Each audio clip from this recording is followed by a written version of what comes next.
Indian idol season 12-এর বিজয়ী সঙ্গীতশিল্পী পবনদীপ রাজন।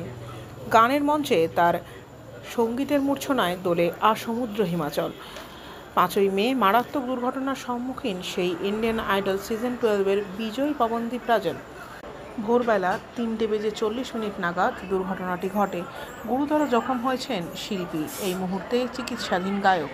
Social মিডিয়ায় একটি ভিডিও ঝড়ের গতিতে ভাইরাল হয়েছে, যা দেখে দুঃখ প্রকাশ করেছেন পবনদীপের ভক্তরা। তার দ্রুত আরোগ্য কামনা করছেন অনুরাগীরা। বাঁ পা ও ডান বাহুতে মারাত্মক চোট পেয়েছেন পবনদীপ।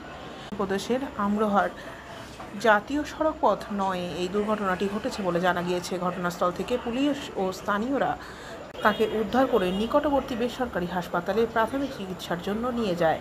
পরে তাকে নয়ডার একটি হাসপাতালে স্থানান্তরিত করা হয়। থানার ইনচার্জ জানিয়েছেন, পবনদীপের গাড়ি পিছন থেকে আরেকটি গাড়িকে সজোরে ধাক্কা মারে, যার ফলে এই মারাত্মক দুর্ঘটনাটি ঘটে। গাড়িটিও ভেঙে চুরে একাকার অবস্থা। খবর পেয়ে ঘটনাস্থলে পৌঁছেছে পুলিশ। প্রাথমিক চিকিৎসার জন্য তাকে তড়িঘড়ি একটি বেসরকারি হসপিটালে নিয়ে যাওয়া হয়।